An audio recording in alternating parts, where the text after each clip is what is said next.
사람이 마음으로 자기의 길을 계획할지라도 그의 걸음을 인도하시는 이는 여호와시니라. 오늘은 사람의 계획, 하나님의 인도하심이라는 제목으로 하나님 말씀 증거하겠습니다. 어린 시절 저는 가족들과 함께 차를 타고 여행을 자주 했었습니다. 그 당시에 차가 참 기억이 많이 나는데요. 시트가 이렇게 털로 되어 있어서 팡팡 털면 먼지가 풀풀 나는 그런 차 시트였습니다. 요즘은 그런 시트가 없죠. 또 타고만 있어도 차가 움직이지 않아도 쾌쾌한 냄새 때문에 왠지 멀미가 나는 것 같은 그런 차였습니다. 또 치거리는 라디오 주파수를 이렇게 돌려가면서 지역을 넘어가면 또 새로운 주파수를 맞춰가면서 흘러나오는 음악을 들으면서 가족 여행을 다녔던 그런 기억이 있습니다. 그런데 그때와 지금이 가장 결정적으로 다른 점이 있는데요. 바로 그때는 내비게이션이 없었다라는 점입니다. 그래서 길을 못 찾으면 길을 물어서 길을 찾아가곤 했던 기억이 있습니다. 저희 아버지께서 한쪽에 차를 잠깐 세우고 창문을 내립니다. 그리고 가장 그 동네 사람 같은 사람에게 이제 길을 묻죠. 길 좀 물을게요 하고 길을 물으면 이렇게 알려줍니다. 거의 다 왔어요. 이 길로 5분 정도만 쭉 가시다가 오른쪽에 큰 건물이 나오면 끼고 우회전 하셔서 한 3번째 신호인가 4번째 신호인가 가서 왼쪽으로 좌회전 하셔서 꼬불꼬불한 길을 따라서 조금만 올라가시면 나올 겁니다. 거의 다 왔어요. 저는 그 거의 다 왔다라는 말을 한 번도 믿어본 적이 없습니다. 결국 제 차를 세워서 또다시 길을 물어서 목적지에 도착하는 경우가 많았습니다. 여러분, 우리가 살아가는 인생 역시 길 위에 있는 것처럼 비유할 때가 많이 있습니다. 그런데 우리 인생길도 손쉬운 길을 찾기가 무척 어렵습니다. 목적지로 향하는 동안 주변에 도움을 구해보기도 하고 주변에 물어보기도 하지만 시원하게 한 번에 우리 인생의 목적지에 도달하기는 어려운 것이 바로 우리 인생길입니다. 그래서 참 뻔한 이야기이고 참 뻔한 표현이지만 우리 인생길에도 내비게이션이 있다면 얼마나 좋을까 하는 생각을 해봅니다. 헤맬 필요가 없겠죠. 가장 빠른 길로 우리를 안내해 줄 것이고 또 막히는 길이 있으면 험한 길이 있으면 꼭 끊어진 길이 있으면 돌아가는 길을 우리에게 안내해 줄 것이고 또 실시간으로 우리가 가야 할 옳은 길을 업데이트해 준다면 우리 인생길도 한번 편안하게 살아볼 만할 텐데라는 생각을 해봅니다. 그래서 그리스도인이라면 누구나 우리의 참된 인도자 되시는 하나님을 찾고 그분의 인도하심을 경험하기 원합니다. 성경 곳곳에서도 하나님의 인도하심을 자주 언급합니다. 하나님 우리의 인생을 어떻게 인도하시는지, 하나님께서 어떻게 우리의 인생을 이끌어 가시는지, 또 인도를 받는 우리의 마음 자세는 어떠해야 하는지 성경의 많은 부분에서 우리에게 가르침을 주는데요. 특별히 우리는 잠언 말씀을 통해서 하나님이 우리의 인생을 어떻게 인도하시는지 오늘 살펴보기 원합니다. 5주 전에 제가 잠언 본문을 시작하면서 잠언 말씀을 묵상하기 위해 꼭 필요한 또 꼭 기억해야 하는 2가지가 있었다라고 했는데 혹시 기억이 안 나시죠? 네, 혹시 기억이 안 나시죠? 첫 번째로 잠언의 장르는 시이기 때문에 시의 그 특유의 기법인 대꾸법을 잘 살펴봐야 된다라고 말씀 제가 분명히 드렸었습니다. 그리고 시편은 퍼즐 조각 같아서 여러 곳에 있는 이 같은 주제의 말씀을 다 모아서 한 번에 살펴보면 훨씬 더 하나님의 말씀을 깊이 이해할 수 있고 그 뜻을 더 선명하게 드러내 보일 수 있다라고 제가 또 분명히 말씀드렸었는데 기억이 나시죠? 오늘 우리의 목표는 이것입니다. 잠언 말씀을 통해서 하나님께서 우리의 인생길을 어떻게 인도하시는지 2가지 이 잠언의 묵상 방법, 대꾸법과 또 주제별 분류를 통해서 살펴보기 원합니다. 특별히 하나님의 인도하심에 관한 다음 3개의 질문을 중심으로 살펴보려고 합니다. 첫 번째, 하나님은 언제 우리의 인생을 인도하시는가? 2번째 질문, 하나님은 어떻게 우리의 인생을 인도하시는가? 3번째, 하나님은 어떤 사람의 인생을 인도하시는가? 이 질문들에 대해 잠언 말씀이 어떻게 답하는지 함께 살펴보고 우리 신앙 길 위에 지침으로 삼으시는 저와 여러분 될 수 있기를 소망합니다. 첫 번째 질문은 이것입니다. 하나님은 언제 우리의 인생을 인도하시는가라는 질문입니다. 잠언 16장 33절 말씀과 잠언 19장 21절을 우리 같이 읽어보도록 하겠습니다. 이어서 읽어보겠습니다. 시작. 제비는 사람이 뽑으나 모든 일을 작정하기는 여호와께 있느니라. 사람의 마음에는 많은 계획이 있어도 오직 여호와의 뜻만이 완전히 서리라.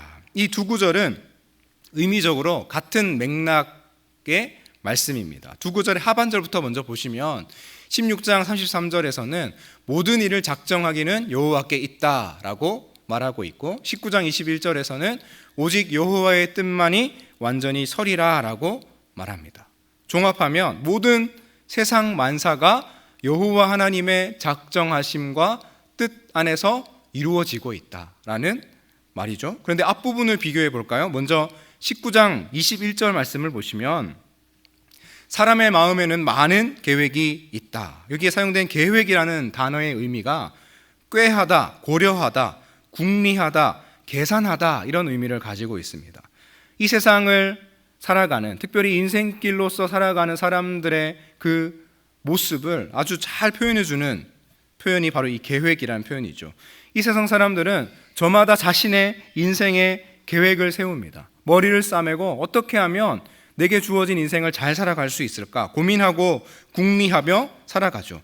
저마다의 인생의 시간표를 그려봅니다. 저마다 인생의 계산기를 두들겨 가면서 정말로 열심히 살아갑니다. 그리고 장밋빛 미래를 꿈꾸면서 그렇게 살아가죠. 그런데 이 19장 21절 상반절에 사람의 마음에는 많은 계획이 있어도 라는 부분과 똑같이 대꾸되고 있는 16장 33절의 상반절을 보시면 제비는 사람이 뽑으나 라고 표현하고 있습니다.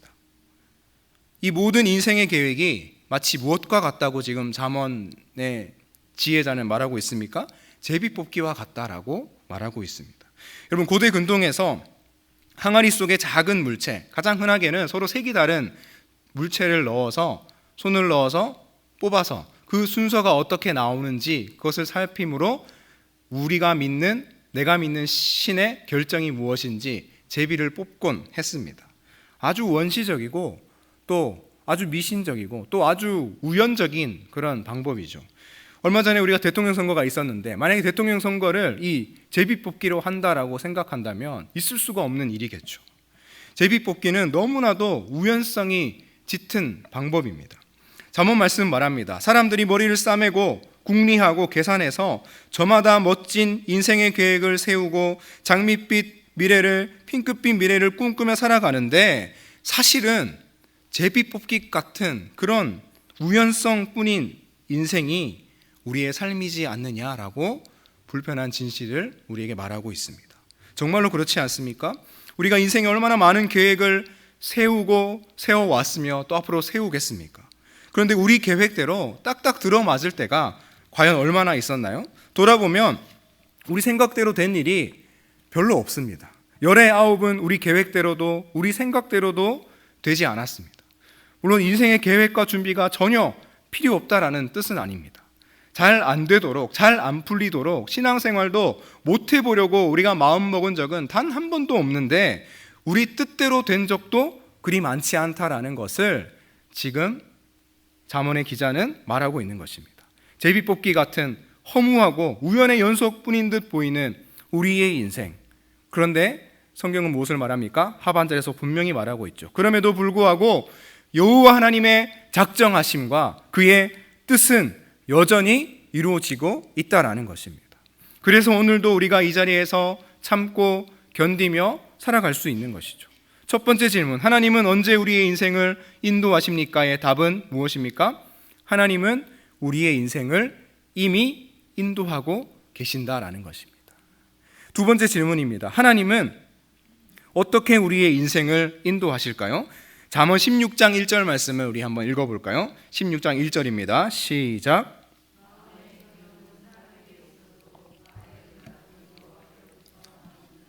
아멘. 이 마음의 경영에서 경영이라는 단어는 배열하다, 한 줄로 세우다, 또 준비하고 계획하다라는 의미를 가지고 있습니다. 특별히 이 경영이란 단어는 원어를 보면 복수로 사용이 되었습니다. 무슨 뜻입니까?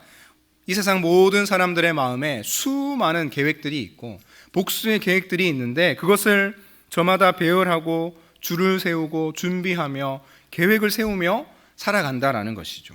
여기에 사람이란 단어가 있는데 이 사람이란 단어는 우리가 잘 아는 아담이란 단어입니다.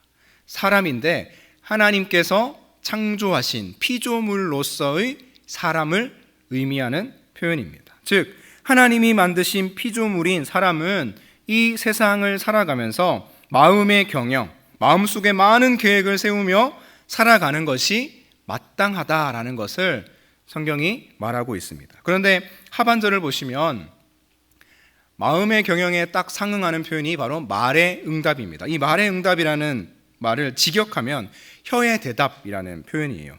혀의 대답은 무엇이냐? 마음의 경영은 우리 마음속에 사람이 계획을 세우고 이 가슴 속에 또는 이 머릿속에 머물러 있는 그런 계획을 말한다면 이 말의 응답, 혀의 대답은 이 마음속에 세웠던 계획이 또 우리 인생에 세웠던 생각들이 실제로 입술을 통해서 이루어지고 또 실제로 그 일이 실현되는 것을 의미하는 표현입니다.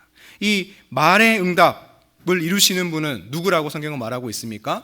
바로 여호와 하나님이시라고 말하고 있습니다. 최종 결정권은 하나님께 있다라고 말하고 있습니다. 즉 사람은 누구나 많은 계획들을 마땅히 세우며 살아가는데 그러한 계획들이 실제로 성취되고 이루어지는 실현되게 하는 최종 결정권자는 하나님이시다라는 것을 이 16장 1절이 말하고 있습니다. 16장 9절 말씀을 한번 볼까요? 비슷한 맥락의 말씀인데요. 함께 읽습니다. 시작. 사람이 마음으로 자기의 길을 계획할지라도 인도하시는 이는 여호와시니라. 이 9절에서도 사람은 역시 아담입니다. 피조물된 사람. 하나님에 의해 피조된 피조물로서의 사람은 마땅히 자기의 길을 계획한다. 그런데 이 계획하다라는 동사가 히브리어 7개 동사 중에 PL형으로 쓰여졌습니다. 제가 여러분들 길을 죽이려고 어려운 무슨 말을 쓰는 것이 아니라 이 PL형은 강조 능동형입니다. 사람이 마음으로 자기의 길을 계획하는데 이 계획하다라는 표현이 강조되어 있고 능동적이다. 어떤 의미일까요?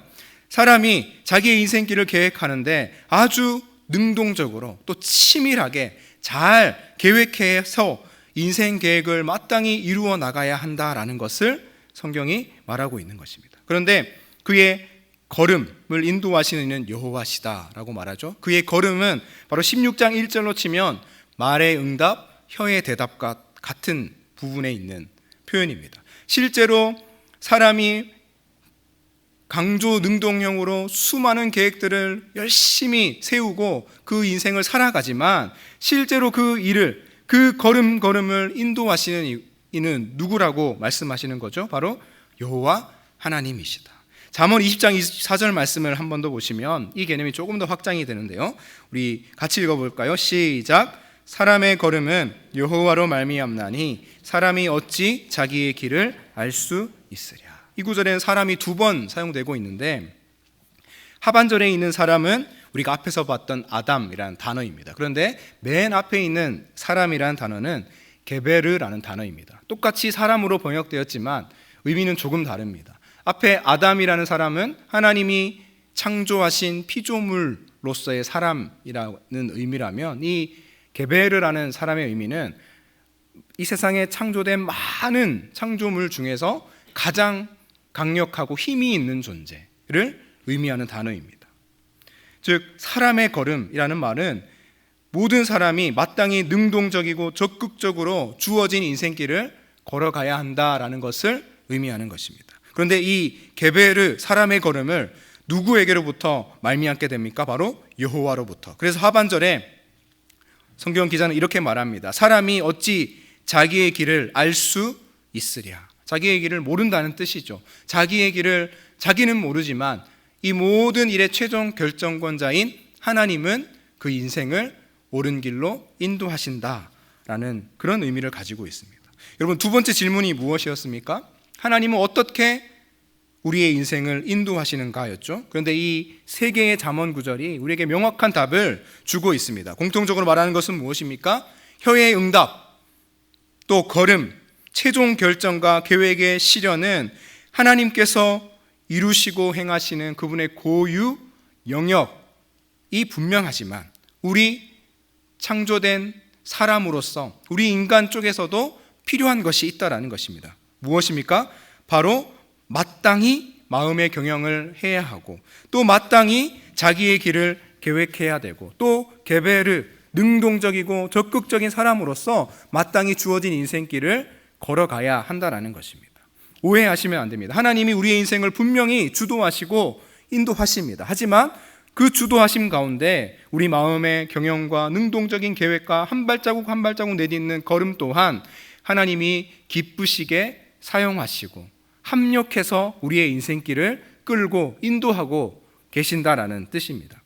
현대를 살아가는 그리스도인들은 하나님의 인도에 대해서 생각할 때에 양극단으로 치우치는 경우가 많습니다. 큰 오류를 범하게 되죠. 하나님이 역사를 주관하시기 때문에 매사가 하나님의 뜻대로 다 이루어질 뿐이다 라는 극단에 머물면 허무주의에 빠지고 말 것입니다. 또 반대로 인간 쪽에 선택의 자유가 분명히 있다라고 이 극단에 머문다면 자유주의에 빠지고 말 것입니다. 그런데 성경은 이 두 가지가 다 맞다라고 말하고 있습니다. 대표적인 경우가 십자가 사건이죠. 십자가에 예수님이 달려 죽으신 사건은 하나님이 태초부터 정하신 일이고 하나님이 행하신 일입니다. 동시에 십자가에 예수님을 매단 사람들이 없었다면 그 일은 일어나지 않았을 것입니다. 마찬가지입니다. 마음의 경영은 우리의 몫이고 또 사람이 마음으로 자기의 길을 계획하는 것도 우리가 감당해야 할 일입니다. 게베르라는 존재로서 인생의 걸음을 한 발자국 한 발자국 능동적으로 내딛는 것 또한 우리의 몫입니다. 그런데 동시에 하나님은 우리의 이 모든 계획을 뛰어넘으시는 그분의 계획을 여전히 실행하고 이루어가고 계신다라는 사실입니다. 이 두 가지 사이에 충돌이 일어나겠죠. 하나님은 졸지도 않으시고 주무시지도 않으시고 성실하신 분이시기 때문에 당신의 계획에 1.1획도 흐트러짐이 없으시겠지만 우리는 실패할 때가 있지 않습니까? 우리는 넘어질 때가 있지 않습니까? 그런데 그럼에도 불구하고 하나님은 아무리 미련하고 멍청해 보이는 실패를 우리가 거듭할 때에도 원래 하나님이 정하신 계획을 그대로 끌고 가실 수 있는 창조주 하나님이시라는 뜻입니다. 얼마나 다행입니까? 하나님이 성실하신 분이시기 때문에, 하나님이 신실하신 분이시기 때문에 우리가 안심하고 하나님 안에서 우리 인생길을 힘있게 걸어갈 수 있는 것입니다. 우리가 잘 아는 찬양 중에 이런 가사가 있죠. 아침마다 새롭고 늘 새로우니 주의 성실이 큼이라 성실하신 주님.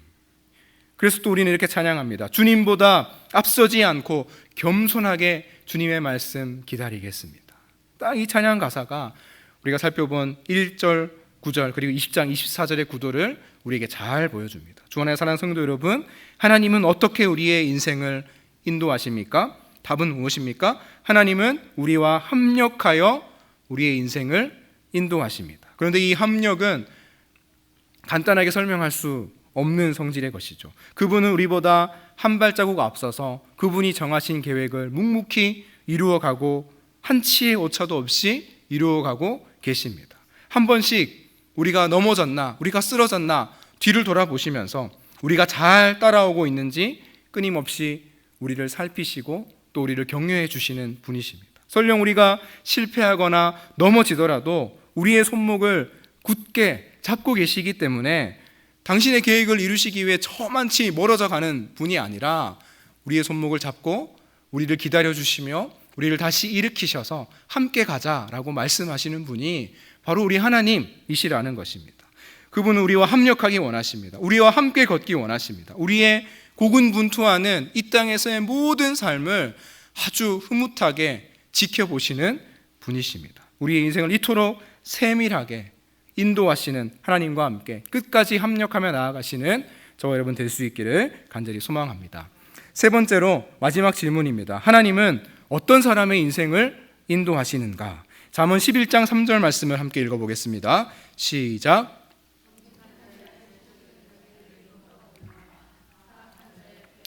자기를 망하게 하느니라.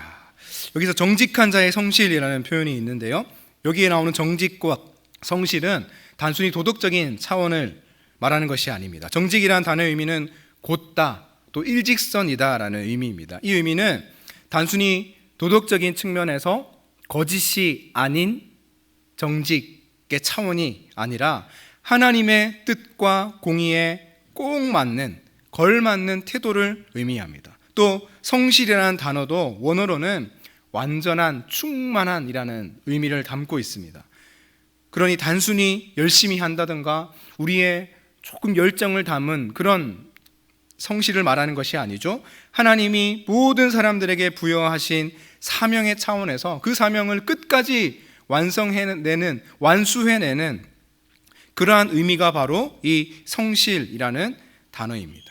정직한 자의 성실은 바로 그런 의미죠. 그런데 이 정직한 자의 성실은 자기를 인도한다라고 말하고 있죠. 인도한다라는 단어의 원어 의미가 제어하다, 관리하다라는 의미가 있습니다. 바로 자기 조절 능력을 말하는 것입니다.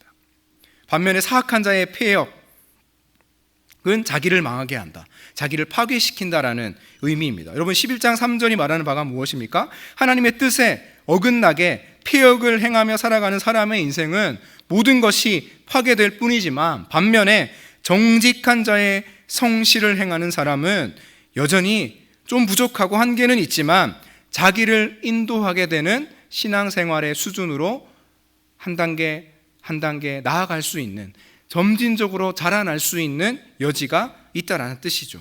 하나님의 인도하심의 차원의 수준이 지금 고차원적으로 높아지고 변해가고 있습니다. 하나님께서 사람의 인생에 개입하시고 쓰러진 인생을 손을 붙잡고 일으키시고 격려하시고 어르고 달래셔서 사람의 인생을 인도하시기도 하시지만, 이것도 분명한 하나님의 인도하심이지만 이것이 반복되고 쌓이고 훈련되고 숙달되면 신앙생활의 차원이 한 단계 올라가게 된다라는 것입니다. 저의 말을 뱀의 유혹처럼 들으시면 안 됩니다. 선악과를 먹으면 하나님처럼 될 것이다처럼 여러분 정직한 자의 성실을 행하면 결국 하나님처럼 완벽한 존재가 될 것입니다. 이렇게 오해하시면 절대로 안 됩니다. 우리는 여전히 부족하고 아무리 해도 완벽하게 우리 자신을 다스릴 수는 없겠지만 하나님의 인도하심 가운데 거하며 신앙생활의 차원이 조금씩 성장해 가는 과정은 우리에게 얼마든지 일어날 수 있다는 것입니다. 얼마나 멋진 일입니까, 여러분? 아기는 말을 알아듣지 못하기 때문에 우리가 안아주거나 업어주거나 또 걸음마를 막 뗀다 해도 손을 잡고 인도해 주어야 하죠. 하지만 성숙한 성인은 말로도 충분히 알아들을 수 있지 않습니까? 여러분들도 자녀들의 성숙하고 성장하는 것을 보며 흡족한 마음을 품으며 여기까지 오시지 않았습니까? 하나님께서 원하시는 것이 바로 이것이라는 것입니다. 그래서 잠언 14장 22절 말씀을 보시면 악을 도모하는 자는 잘못 가는 것이 아니냐, 선을 도모하는 자에게는 인자와 진리가 있으리라.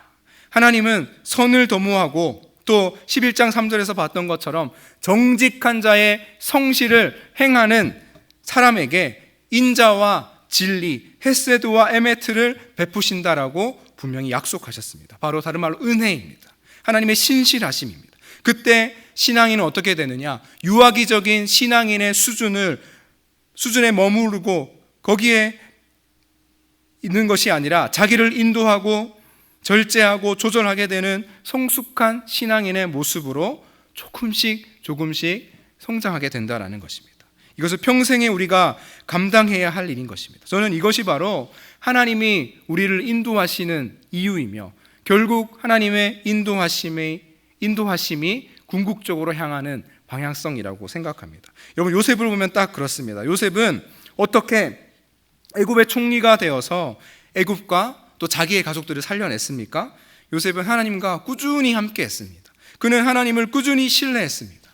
자신의 자리에서 정직한 자의 성실을 묵묵히 감당해냈습니다. 그래서 포기하고 싶었던 순간이 얼마나 많았겠습니까? 그런데 그 상황에서도 성경 말씀에 보면 요셉은 그렇게 많은 말을 하지 않고 입을 꾹 다물고 오히려 자기를 인도하는 성숙을 조금씩 갖추어 가기 시작했고 마침내 애굽의 총리가 되어서 하나님의 사명을 이뤄내는 복된 인생이 될 수 있었던 것입니다. 이것이 잠언의 시인이 말하는 하나님의 인도하심을 누리는 참되고도 궁극적인 방법이라는 것입니다.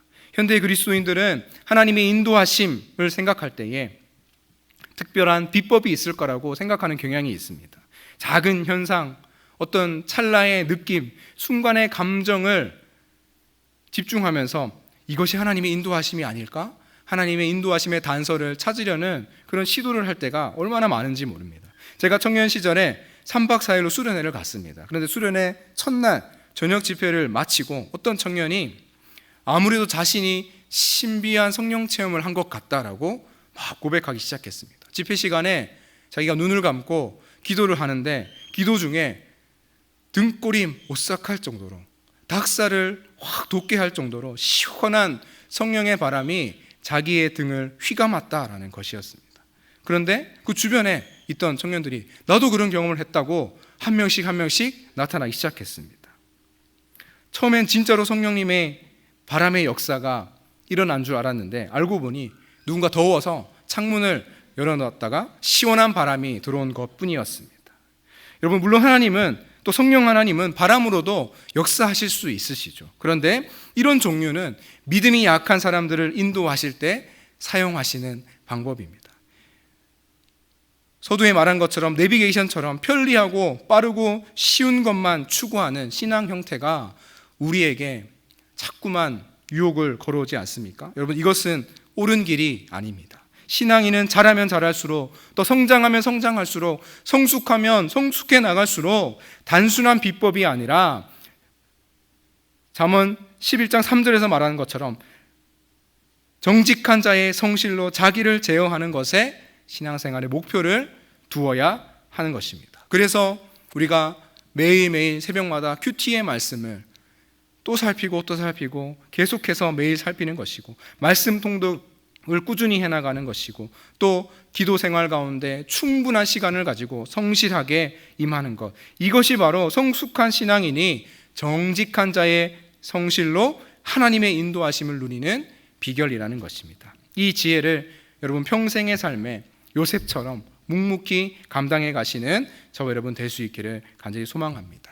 말씀을 정리하겠습니다. 하나님은 우리를 이미 인도하고 계십니다. 또 하나님은 우리의 손을 붙들고 우리보다 한 발자국 딱 앞서서 성실하게 우리를 인도하고 계시며 우리의 고군분투함을 흐뭇하게 바라보고 계십니다. 그리고 하나님은 점차 우리들이 자기를 인도하게 되는 참된 지혜, 궁극적인 하나님의 인도하심을 이뤄내기 원하고 계시며 기대하고 계십니다. 잠언의 시인이 말하는 이 참된 지혜, 하나님의 인도하심을 누리시고 이뤄내는 이 참된 지혜를 날마다 살아내실 수 있는 저와 여러분의 삶이 될 수 있기를 예수 그리스도의 이름으로 축원합니다.